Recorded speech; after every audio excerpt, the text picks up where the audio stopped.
সড়ক দুর্ঘটনার পর দায়িত্বহীনতা ও ঘুষের অভিযোগে এক পুলিশ কর্মকর্তাকে কান ধরে দাঁড় করিয়ে রাখে জনতা। ঘটনাটি রাজশাহীর পুঠিয়া এলাকায় ঘটে। সেখানে এক ভয়াবহ সড়ক দুর্ঘটনায় নারী সহ ৩ জন নিহত হয়েছেন। ঘটনাস্থল থেকে ঘাতক বাস চালককে পালিয়ে যেতে সহায়তা এবং ঘুষ নেওয়ার অভিযোগে মুহূর্তেই শোক থেকে ক্ষোভে রূপ নেয় পরিস্থিতি। এ সময় বেলপুকুরিয়া থানার ভারপ্রাপ্ত কর্মকর্তা ও এক উপপরিদর্শককে আটকে রাখে বিক্ষুব্ধ জনতা ও শিক্ষার্থীরা। এ সময় এসআইকে কান ধরে দাঁড় করিয়ে রাখেন তারা।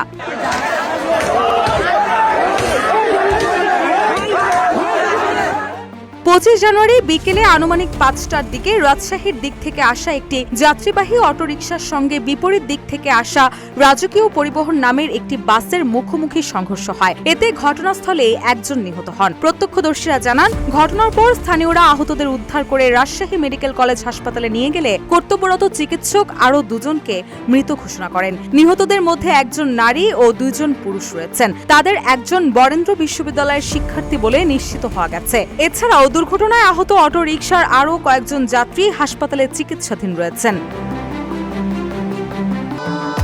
ভবিষ্যৎ হোক নিরাপদ, বিনিয়োগ হোক বিশ্বস্ত, আর আমার পছন্দ সল্ট বে।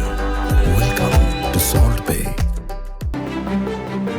এদিকে দুর্ঘটনার পর বেলপুকুরিয়া ও পুঠিয়া থানার পুলিশ ঘটনাস্থলে পৌঁছালেও সীমানা জটিলতা নিয়ে 2 থানার মধ্যে দীর্ঘ সময় বিতর্ক চলে। উভয় পক্ষই ঘটনাস্থল নিজেদের আওতাভুক্ত নয় দাবি করে লাশের দায়িত্ব নিতে অস্বীকৃতি জানায় বলে অভিযোগ ওঠে। এ সময় পুলিশের দায়িত্বহীনতা এবং ঘাতক বাসটিকে পালিয়ে যেতে সহায়তা করার অভিযোগে স্থানীয় জনতা ও শিক্ষার্থীরা ক্ষুব্ধ হয়ে ওঠেন। এক পর্যায়ে বেলপুকুরিয়া থানার ওসিকে ঘটনাস্থলে অবরুদ্ধ করে ঘুষ গ্রহণ ও দায়িত্ব অবহেলার অভিযোগ তুলে আটকে রাখে বিক্ষুব্ধ জনতা ও শিক্ষার্থীরা। এ সময় এসআইকে কান ধরে দাঁড় করিয়ে রাখেন তারা। পরে পরিস্থিতি নিয়ন্ত্রণে আনতে পুলিশের মতিহার জোনের উপকমিশনার সহ ঊর্ধ্বতন কর্মকর্তারা ঘটনাস্থলে গিয়ে বিক্ষোভকারীদের সঙ্গে আলোচনা করেন। বিক্ষোভকারীরা মহাসড়কে শৃঙ্খলা ফেরানো এবং অভিযুক্ত পুলিশ সদস্যদের বিরুদ্ধে দৃষ্টান্তমূলক ব্যবস্থা নেওয়ার দাবি জানান। এই ঘটনায় আরএমপির মুখপাত্র ও উপ পুলিশ কমিশনার গাজীউর রহমান ইত্তেফাক ডিজিটালকে বলেন, সড়ক দুর্ঘটনায় ঘটনাস্থলে একজন ও হাসপাতালে নেওয়ার পর আরও 2 জনের মৃত্যু হয়েছে।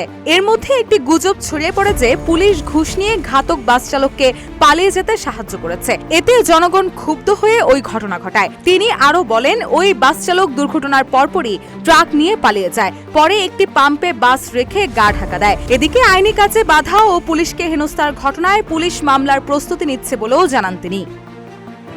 রুশা সুর, নিউজ ডেস্ক, ইত্তেফাক।